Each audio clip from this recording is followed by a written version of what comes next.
I was having one of those perfectly chill Saturday afternoons. It's the kind where you don't expect anything to happen. The kind where the biggest decision is whether to order pizza or just raid the snack cupboard. I was sprawled on the couch, playlist on shuffle, socks mismatched because, honestly, no one was judging me today when my phone buzzed. It was a group chat notification, but before I even opened it, I could already feel the dread. See, in our little friend group, we have a self-proclaimed social butterfly who shows up uninvited more often than a cold pizza at a party. Let's call him Todd. Todd has this uncanny ability to sense when everyone is relaxed and decide that it's the perfect time to drop by for a quick visit. And by quick visit, I mean an unannounced, hours-long intrusion into your personal life that somehow ends with him eating all your snacks and somehow being the center of attention. He's that guy. So, as I hesitated, debating whether to text, ignore, or prepare for battle, my phone pinged again. A message from Todd. Yo, what's up? Can I come over?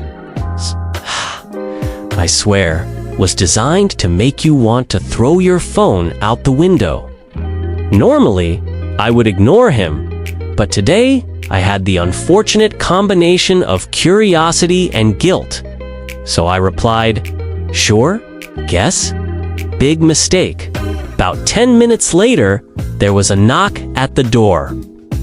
And not just any knock, the kind of knock that immediately makes you question every life choice you've ever made. Open the door, and there he was, backpack slung over one shoulder, grinning like he was about to star in a commercial for Most Welcome Intruder of the Year. Hey, I'm here. Hope that's cool? Cool? It's never cool, Todd. Never. But I smiled weakly and stepped aside. As soon as he entered, Todd immediately made himself at home, He plopped onto the couch, kicked off his shoes, and started rummaging through the snack cupboard. Ooh, is that caramel popcorn? Nice, nice. I'll just... And before I could protest, he had a fistful. I sighed and muttered under my breath, this is going to be a long afternoon. The first 30 minutes were somewhat manageable. He was talking about his day in excruciating detail, detailing every minor inconvenience as if it were a world-ending catastrophe. Todd has this talent for turning a simple story about missing the bus into an epic saga with plot twists, character arcs, and apparently emotional trauma. I nodded along, smiling awkwardly, while he animatedly recounted the horror of the bus driver coughing too loudly. Then, Todd decided we should all play a game. Not just any game, but a complicated board game that required excessive rules explanation and a lot of unnecessary shouting. Normally, I love games, but when Todd is involved, it's less fun and more psychological endurance test. Come on, roll the dice. Don't tell me you're scared of a little luck. Huh. His laugh echoed through the apartment. The kind of laugh that makes you want to hide in the pantry until he leaves. As the game progressed, Todd's strategy was usual. He started taking other people's pieces, moving them without permission, and inventing new rules on the fly. Wait, what? You can't just skip my turn, I protested. Todd waved it off. Oh, come on. That's house rule number 7. Totally normal. We tried explaining that house rule number 7 does not exist. He just laughed harder and poured himself a soda, spilling some on the floor. At this point, my chill afternoon had officially entered chaos territory. Then came the uninvited story session. Todd, apparently fueled by sugar and narcissism, launched into an elaborate tale about how he almost saved a dog from a tree. Normally, this would be cute, but Todd's story included him performing parkour, dodging imaginary ninjas, and somehow using a jump rope to scale the tree. My friends and I exchanged glances, trying not to laugh, because laughing would only fuel him further. But it was getting harder to hold it in, especially when he attempted to demonstrate his tree rescue by standing on the arm of the couch and nearly toppling over. After about an hour, I thought maybe Todd would get the hint that his visit was unwelcome. Nope. He suggested ordering pizza. "I'll handle it," he said. And of course, he chose the largest, most expensive pizza with toppings that no one actually liked, but Todd insisted looked so good. Bro. We all sighed and let him order. By the time the pizza arrived, Todd had already taken over half the living room, sprawled like a king, and somehow convinced my dog to sit beside him for moral support. Pizza was served, and true to form, Todd somehow ate the largest slice, claiming, "I'm saving you guys from the guilt of overeating." His charisma is dangerous like that. You want to argue, but you just can't.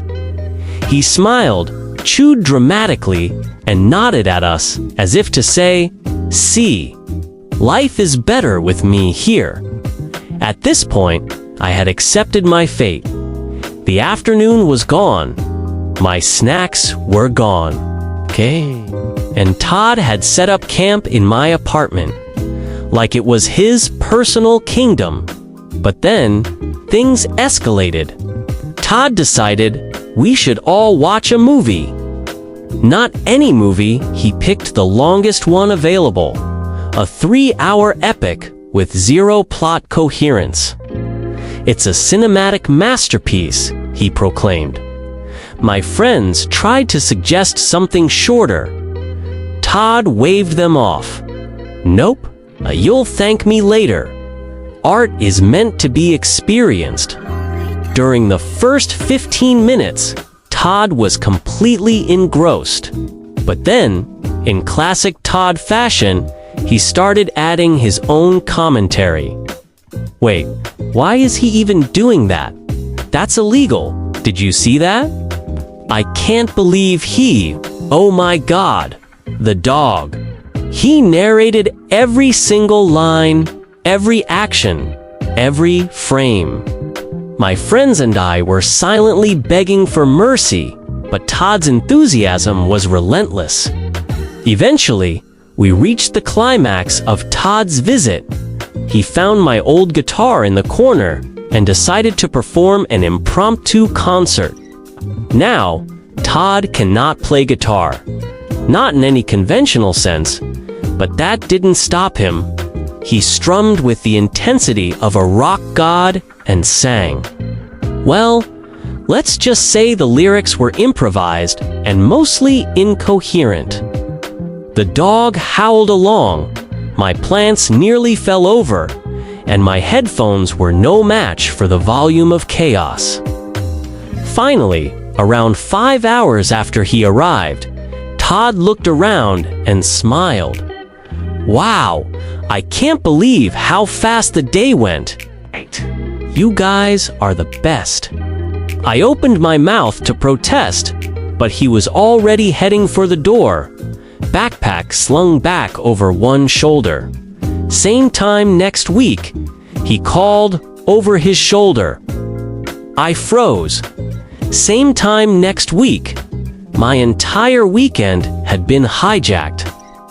Once Todd was gone, the apartment felt strangely silent, like a calm after a hurricane. I sank back onto the couch, surveying the destruction. Empty snack bags, sticky floor from soda, pizza boxes everywhere, and a dog that looked at me with a mixture of betrayal and admiration. My friends collapsed onto the couch beside me, equally exhausted but laughing at the absurdity of the afternoon. "Well, that happened," one of them muttered. Even though the day had been pure chaos, I couldn't deny that there was a weird charm to Todd's presence. Maybe it's his confidence, maybe it's the sheer audacity, but somehow he leaves an imprint. That afternoon was a masterclass in patience, humility, and accidental entertainment. And while my snacks were gone and my apartment was a mess, I had to admit it was one of the most memorable Saturdays in recent history. So here's the lesson. Sometimes the unexpected visitor is more than just an inconvenience. Sometimes they're a reminder that life doesn't always go as planned, that chaos can be hilarious, and that stories like these are the ones you'll laugh about for years. And Todd, well, Todd will probably be back, smiling, carrying more snacks, and fully convinced that he is the highlight of everyone's day. If you've ever had an uninvited guest that completely took over your plans, drop a comment below and let me know. Hit that like button if you've survived a Todd in your life. And don't forget to subscribe because trust me, there are more stories where this came from.